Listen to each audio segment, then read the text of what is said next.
My presentation on the history of tattoos. My name is Ethan Carter, and I have several tattoos. Fit 150, 200, 300, 250, 650, and 3,150. Now you might think, what are these numbers? Well, this is the amount of money that I have spent on all 6 of my tattoos. Now you might be curious, why would people want to sit for hours in a chair, be in pain, and pay hundreds or thousands of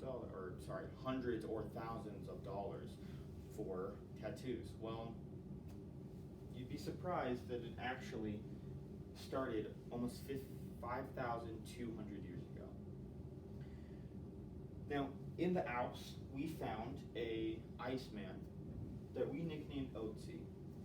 Now, these are recreations of what they look like, but we had tattoos on the wrist, back, and there's another one on his wrist. Now, as we did the viewing of his skeleton, as we looked more into it, we found that there were joint issues and back issues around where those tattoos were.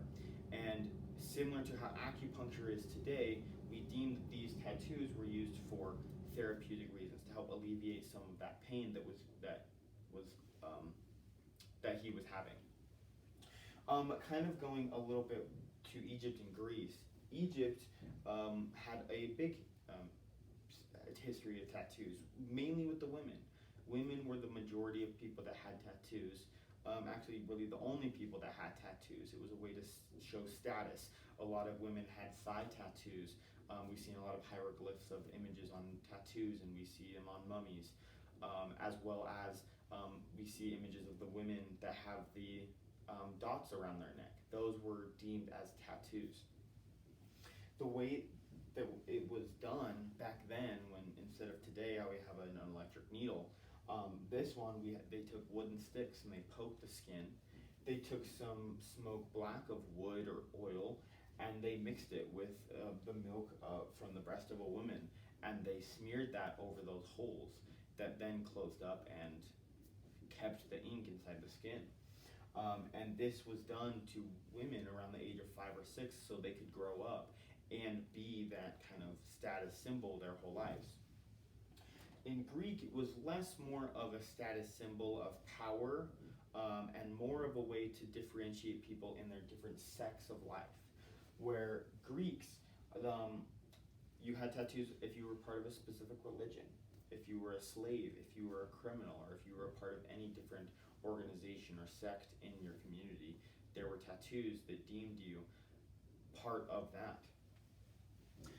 Actually, there was an Egyptian emperor that had the tree leaves of Dionysus tattooed on their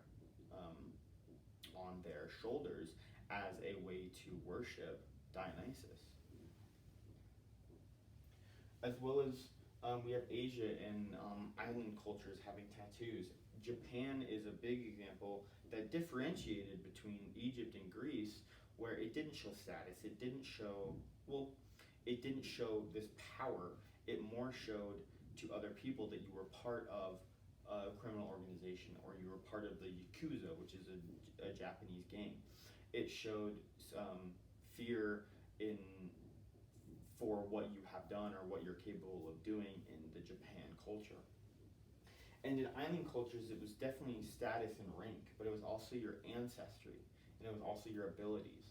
There are a lot of tribal tattoos that are all over their body that have animals in them. If you had a bear, it could symbolize you were strong and ferocious, or if there was a turtle, it was longevity and wisdom. There were a lot of different things in island cultures, tribal cultures that showed you who you were, who your family was. Similar to like a family crest, it showed, but they put it on your body. And the island cultures is actually where tattoo comes from. Tatatau or tatau was the words that they used, and which Christians then deemed it tattoo. Which brings me kind of our next slide, when I talk about Christianity's influence. Christianity was against tattoos. They deemed your body to be in God's image, made in God's image, And so any tattoo that you shall not make any cuts of your body from Hebrews, and from several parts of the scriptures, your body is a temple. It was deemed as unholy and sacrilegious, and that you were defying God's will to get tattoos, and so it was very frowned upon, and often you were chastised in the church for having or getting a tattoo. This then spread to the West as more and more colonies of Christianity were going all around the world. It actually hurt the world in tattoos of making it seem that tattoos were unholy and they weren't a good thing.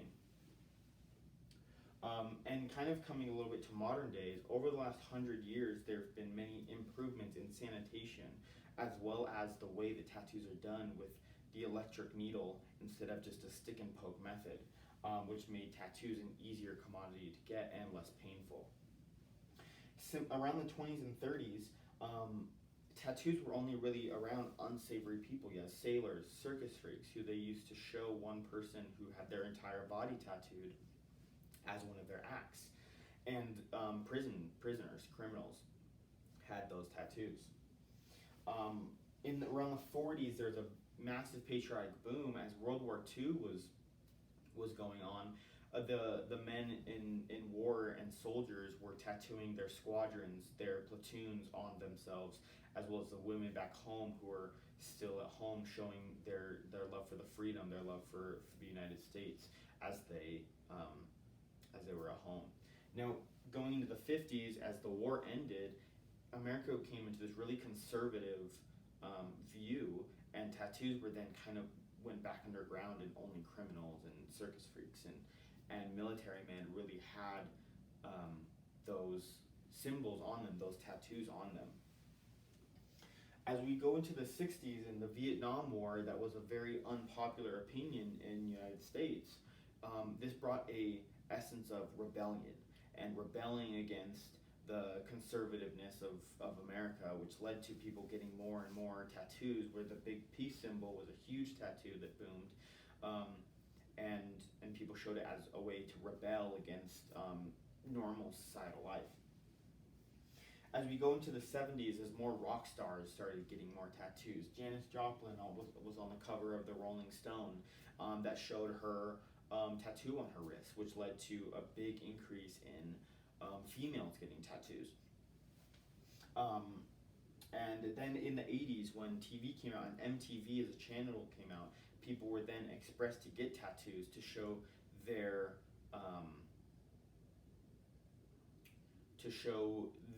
to express themselves in the way that they want to remember a loved one, to get something because you thought it was cool, or get something because it means a lot to you. And then in the 90s and 20s was probably the biggest time when tattoos shifted because of TV and social media, because of TV shows and reality TV shows of like Miami Ink or Ink Masters, these shows that showed people getting tattoos and showed tattoos more commonly, as well as social media. Popular influencers or movie stars had tattoos and they were showing them off every day. It became a really big boom with celebrities, and people want to be like celebrities, so they started getting tattoos. As well as there have been advancements throughout the decades of sanitation and things, but around the 90s and 2000s, there was an increase in sanitation that stopped making those tattoo parlors a very seedy place to go, and it was more of a place that people were able to go, and it's something that everyone can enjoy. You can take your kid there because it's not going to be this grimy, really gross place because of these advancements in sanitation. Kind of going to tattoos in the workplace, where I worked when I first got hired, I wasn't able to show my tattoos. I had to wear long sleeve shirts. I couldn't show them. Now I can show them. I can have short sleeve shirts. I can wear things like this and show them off. But it used to be deemed as you were criminal, you were unhireable, or you were dangerous if you have tattoos. Still in the United States, 37% of hiring managers deem that tattoos are the third most likely cause that limit your career potential. However, 45 million Americans have at least one tattoo. The highest profession being the military, or the lowest profession is education. But those numbers have been increasing over more and more and more as tattoos become more and more acceptable in the workplace. 18 to 29-year-olds, almost 50% of them have one tattoo. And then that number slowly goes down and down to about 7-8% for people over the age of 65. But these are just going to keep going up and up and up, and more people are going to start getting tattoos as the older generations start to leave and the newer generations start to be more accepting of tattoos because more people have them. Nearly 30% of all Americans have tattoos. And so that is just increasing more and more as tattoos are becoming more acceptable. From 5,200 years ago to Otzi using it for therapeutic reasons, for the Egyptians and the Greeks to use it for status symbols or a symbol of belonging, for island cultures to use it as like a family crest to show family their abilities, to just your tattoo shop down the road where people are getting every day your tattoos that mean something to them or that don't mean anything to them at all and they thought it was cool. Tattoos are becoming increasingly more popular and more acceptable in society.